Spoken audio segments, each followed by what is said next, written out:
C'était une soirée tranquille dans un petit restaurant parisien niché au cœur de la ville avec ses lumières tamisées et l'odeur réconfortante de pain frais.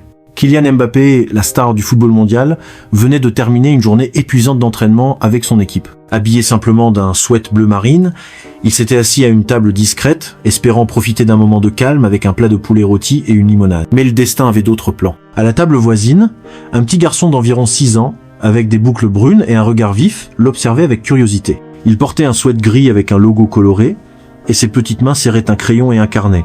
L'enfant, prénommé Léo, était un fan inconditionnel de Kylian. Il avait passé des heures à imiter ses dribbles dans le jardin de ses parents et à rêver de devenir footballeur un jour. Soudain, Léo prit son courage à 2 mains et se leva. Avec une démarche hésitante mais déterminée, il s'approcha de Kylian. « Excuse-moi, monsieur Mbappé, » dit-il timidement, sa voix tremblant un peu. Kylian, surpris, tourna la tête et lui adressa un sourire chaleureux. « Pas de monsieur, juste Kylian. Et toi, comment tu t'appelles ?»« Je m'appelle Léo, » répondit l'enfant, gonflant un peu la poitrine. « Je te regarde tout le temps jouer et je voulais te donner un conseil, parce que même les grands champions peuvent apprendre des petits noms. » Kylian éclata de rire, amusé par l'audace du garçon. « D'accord, Léo, je t'écoute. Quel est ton conseil ?» Léo s'assit en face de lui, posant son carnet sur la table. Il ouvrit la page où il avait dessiné un terrain de football avec des flèches et des annotations maladroites. « Je crois que tu dribbles trop vite parfois, » expliqua-t-il sérieusement. « Si tu ralentis un peu avant de tirer, les gardiens ne s'y attendront pas. Moi je fais ça avec mes amis et ça marche. » Kylian haussa un sourcil, impressionné par la confiance de l'enfant. Il prit le carnet et étudia le dessin avec attention.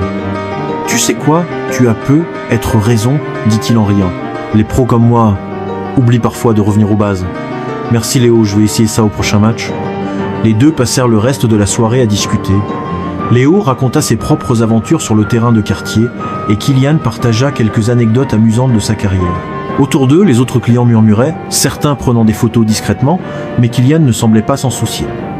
Pour lui, ce moment avec Léo valait tous les trophées. Quelques semaines plus tard, lors d'un match crucial, Kylian se souvint du conseil de Léo. Face au gardien adverse, il ralentit son dribble juste une fraction de seconde avant d'expédier le ballon dans les filets. Le stade explosa de joie, et en interview d'après-match, Kylian sourit à la caméra. Ce but, je le dois à un petit champion nommé Léo.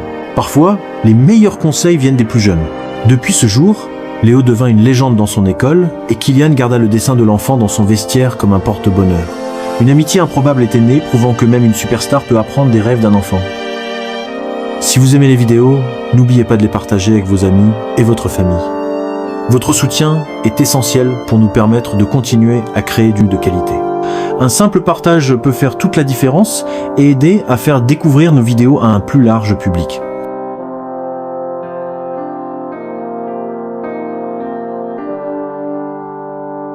Merci pour votre aide et votre enthousiasme. Aidez, en plus de partager les vidéos, n'hésitez pas à laisser un commentaire pour nous donner votre avis. Vos retours sont précieux et nous aident à nous améliorer et à proposer un contenu encore plus adapté à vos attentes.